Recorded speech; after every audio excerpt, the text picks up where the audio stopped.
Chapter 9.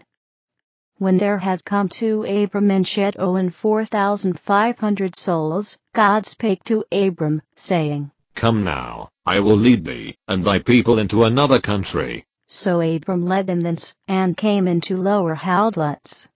And it came to pass that in the next year, after they departed out of Chedon, a famine came upon the land, and the enemies of God were cut off, and could not pursue Abram and his people.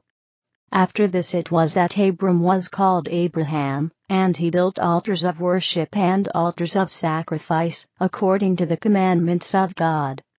Now it came to pass in the early days of Abraham, he told his brothers that the light and power of God were with him, and, though others believed in Abraham, yet Lot, Abram's brother, and Lot, Abram's nephew, believed not in Abraham, saying of him, he was born naturally, and is wise of his own judgment.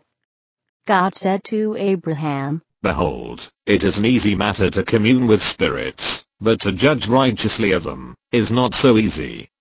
For which reason thou, and thy wife, and 100 picked men, shall go, and visit Sodom and Gomorrah in the valley of Siddim. And Abraham and his people went as commanded by God, and visited the cities of Sodom and Gomorrah, and God spake privily to Abraham, saying, I will destroy these cities, for they are as hells for evil spirits, but Lot shall escape for thy sake. And when they came to Sodom, behold, angels walked amongst the people, and the people knew they were angels, but cared not for them.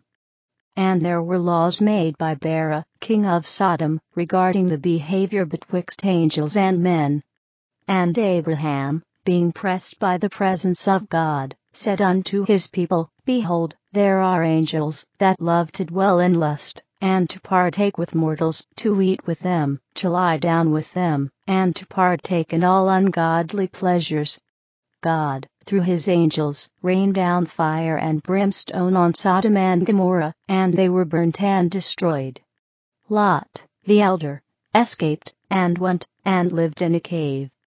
Now, after Abraham and his people were returned to Jireh, his camp, and it was night, God said to Abraham, Be thou steadfast, and show thy people, that they may understand my words.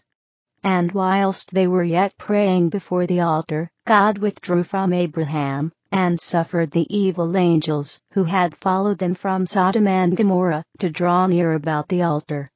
And one of the angels clothed himself in a great light, and with a crown, and with sparkling gems, and he appeared, so all the multitude of people could look upon him. Abraham said, Who art thou? And the Spirit said, I am, by God, ruler of heaven and earth. Abraham said, I am thy servant, what wouldst thou? And the Spirit said, Thou shalt take thine only son, Isaac, and thy hosts, who were with thee at Sodom and Gomorrah, and go with me whither I will lead thee, for I have a great work for thee. Abraham said, Whatsoever thou puttest upon me to do, that will I do. So in the morning Abraham, and his son Isaac, and the hosts, who had been with Abraham to Sodom and Gomorrah, assembled together. And Abraham spake, saying, Whither, O God? The Spirit answered, saying, Take sticks, and a firebrand, and come thou to the summit of yonder hill, for thou shalt restore the rites of burnt offerings. So Abraham told what God had said, and they started. And Isaac carried the bundle of willows, such as basket makers use, saying, This will light the large pieces, but what wilt thou burn for an offering? O Father. And Abraham said, God will provide. And when they ascended to the place, Abraham gathered logs, and heaped them up, and Isaac placed the willows. Then spake the Spirit, saying, What shall a man love, above all things in the world? And Abraham said, God. And the Spirit said, For which reason thou shalt offer thine only son, Isaac, as a burnt offering. And it shall be testimony before thy people, that thou wilt obey God even to the sacrifice of thine own flesh and kin. Abraham said, Show me that thou art God, that I may not err, for I have been commanded not to kill. And the Spirit departed away from Abraham, perceiving that he knew the higher law.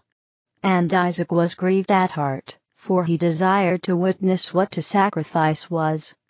And the people, seeing a ram near at hand, went, and caught it, and slaughtered it, and sprinkled the blood on the sacrifice, and they lighted the fire, and roasted the flesh, and took it, and gave it to the poor. And Abraham called the place Jehovah-Jireh, and they returned to the camp, and Abraham, being moved of God, spake before the people,